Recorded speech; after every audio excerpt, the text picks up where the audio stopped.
김동연 실장님. 네. 예산실장 하셨죠? 예, 했습니다. 기재부 차관. 예. 그죠? 그리고 네. 국무조정실장이죠? 그렇습니다. 최고 엘리트고 최고의 요직에 있었고 최고의 경제통이다. 이렇게 볼 수가 있겠습니다. NAB라고 이름 들어봤습니까? 네. 요 며칠 전에 끝난 NAB라는 전시회. NAB. NAB요? 죄송합니다. 네. 제가 못 들어봤습니다. 이게 라스베가스에서 있었는데 오늘 아침에 예, 제가 예. 비행기 타고 로스앤젤레스에서 예, 예. 날라왔습니다. 바로 이 국회로 왔습니다만은 지금 창조경제의 중심이 ICT에 있다. 네. 그런 말 들어보셨죠? 예, 들었습니다. 그렇죠? 예. 그리고 ICT의 핵심이 방송통신융합이다. 이런 얘기 들어봤죠? 예, 예. 우리나라에 방송산업이 있습니까? 방송의 원천 기술이 있습니까? 방송산업. 삼성이 네. 반도체 잘 만들죠. 네. 그리고 디스플레이 세계 1등이죠. 네. 핸드폰 잘 만들죠. 그렇지만 통신회사라고 볼 수 있죠. 통신 부품. 그런데 방송 장비가 없다 이겁니다. 방송 원천 기술이 없다 이겁니다. 이번에 코트라에서 전시한 걸 가서 봤는데요. 아, 정말 큰일 났구나 하는 생각이 들었습니다.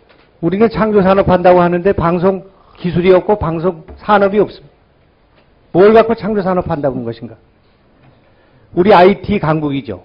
예. 하드웨어는 있는데 소프트웨어 없죠. 소프트웨어 세계 시장 점유율이 1.6%밖에 되지 않습니다. 우리 반도체 세계 1위라고 얘기하고 있죠. 비메모리 반도체 수입액이 반도체 수출액보다 많은 거 알고 계시죠. 네. 우리 제조업 강국이죠. 예. 그런데 우리 부품 소재가 없죠. 우리 일본에서 1년에 240억 불, 250억 무역 적자 내고 있습니다. 과학 강국이죠. 세계 IMD 5위 되는 그런 적도 있었습니다. 과학기술이요. 그런데 우리 원천기술 기초과학 없습니다. 정말 큰일 났구나 하는 그런 생각을 갖고 공항에 내렸는데 오늘 신문 보니까 맥킨지 보고서가 오늘 보도가 됐습니다. 몇 년 전에 넷크래커라고 이름 들어보셨죠? 예. 그분들이 생각하는 것이 다 옳지는 않았습니다. 우리가 일본의 기술에 밀리고 중국의 제조업에 밀려가지고 중간에 들어서 넷크래커가 될 것이다 이렇게 얘기했지만 우리는 중국의 제조업에 편승해서 수출하고 마케팅을 늘리고 그렇게 해서 우리 경제 그동안 외환위기, 재정위기 넘기고 여기까지 왔습니다. 그런데 오늘 그 맥킨지 보고서는 아무리 봐도 우리의 경제 현실을 정확히 반영하고 있는 거 아닌가 하는 불안한 예감이 들었습니다. 보셨죠? 오늘 아침 신문 제가 못 봤습니다. 못 봤습니까? 네, 네, 죄송합니다. 우리 8% 성장의 나라였지 않습니까? 6, 7% 그렇게 됐죠? 네. 예산실장 하실 때 그렇게 됐죠? 지금 2.3% 예견하고 있는 거 아닙니까? 그렇습니다. 만약에 2.3% 성장한다면요. 이거 미국 성장률보다 뒤지는 성장률이 될 수 있습니다. 그렇지 않습니까? 미국 이번 달 실업률이 얼마인지 아십니까? 2월 달 실업률이 7.5%입니다. 우리 청년 실업률이 30%를 넘고 있습니다. 이렇게 돼서는 분배, 복지, 일자리, 청년 실업, 세원 다 안 됩니다. 세원을 세무조사를 갖고 메울 수는 없는 거 아니겠습니까? 그렇지 않습니까? 예. 큰일 났습니다. 대기업 성장하지만 고용이 안 됩니다. 그리고 중소중견기업 어렵다고 난리를 치고 있습니다. 이런 상황에서 국무조정실, 그동안 최고의 경제 엘리트라고 하는 김동연 실장을 포함한 여러분들께서 성장을 높일 수 있는 특단의 대책을 마련해야 된다고 생각합니다. 적어도 4% 이상 갈 수 있는 그런 것을 해야 된다고 생각합니다. 맥킨지가 오늘 우리 경제를 물속의 개구리 같다. 물은 점점 더 오고 죽어가는 개구리 같다. 이렇게 표현하고 있습니다. 성장률이 계속 떨어지고 가계저축률이 20%였던 것이 3%로 내려갔습니다. 알고 계시죠? 예. 이 문제의 핵심에 가계가 있다. 가계소득 증가 사이에 디커플링 현상이 벌어지고 있다. 이렇게 지적하고 있습니다. 중산층이 무너지고 있다. 중산층이 교육에 과투자되고 그리고 집값의 원리금 상환에 해서 55%가 적자 재정을 하고 있다. 이렇게 되는 상황 속에서 이 경제가 비상한 상황이다. 이렇게 인식해야 된다. 저는 그렇게 생각합니다.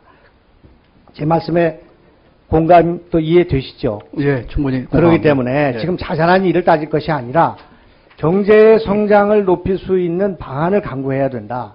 그렇게 생각합니다. 우리 국무조정실에서 해야 될 일은 이거를 높이기 위한 규제를 어떻게 강화하고 어디에 신성장 동력을 찾고 어떻게 해서 우리가 세원을 늘릴 수 있는가 하는 방법을 찾아봐야 된다 이렇게 생각합니다.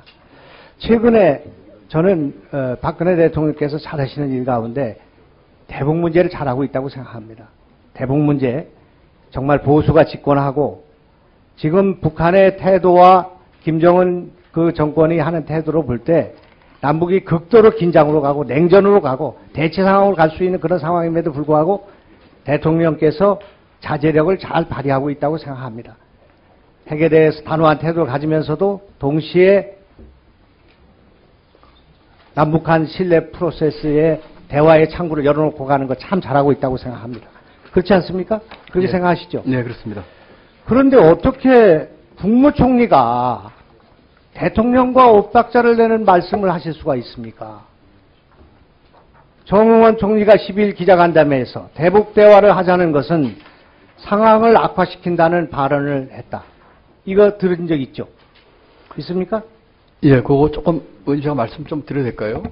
그래서 하여튼 그래서 대통령과 국무총리가 엇박자를 보이는 것은 심각한 문제다. 그렇게 생각합니다. 이것이 북한이 우리의 제의에 대해서, 대화 제의에 대해서 반대하는 또는 거절하는 그런 명분이 된 거 아닌가, 이렇게 생각합니다. 간단하게 말씀해 주십시오.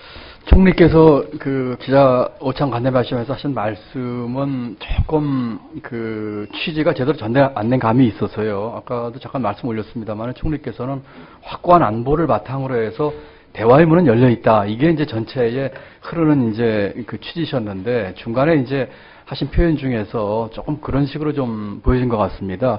저희가 보기에는 대통령과 총리 사이에 이 문제에 대해서 엇박자가 난 것은 아니라는 생각이 들고요. 전체적인 것은 아까 의원님 말씀하신 신뢰 프로세스라든지 또 총리께서 확고한 안보 기반을 바탕으로 대화는 열려있다든지 하는 것이 같은 맥락에서 좀 가고 있다. 이렇게 좀 이해를 해주시면 어떨까 하는 생각을 해봅니다. 네. 요거하고 조금 더 연관이 있는지 모르겠습니다만은 제 말씀만 드리고 그냥 끝내겠습니다. 남한의 북한공단을 만들어야 됩니다. 북한의 남한공단을 만들었기 때문에 지금 이런 남북관계가 교착됐을 때 북한공단에 이런 문제가 생긴다고 생각합니다. 삼통 문제가 생기고요. 원산지 문제가 생기고 에너지 넣을 수 없고 우리 기숙사 지을 수 없습니다. 철원에 3,800만 평의 땅이 있습니다. 여기에 북한 노동자들만이 근무하는 북한공단을 만들어야 됩니다. 파주에 공단 만들고요. 강원도 북단의 교동도에 북한 노동자들이 일할 수 있는 공단 만들어야 됩니다. 북한 개성공단에 1년에 8,500만 불 주고 있습니다. 5만 3천 명이 1년 동안 일하는데 8,500만 불 주고 있습니다. 그렇기 때문에 남한의 북한공단을 만들게 되면은 우리는 제조업을 40년 끌어갈 수 있다. 예, 수고하셨습니다. 다음은 박대동 의원님 질의해 주시기 바랍니다.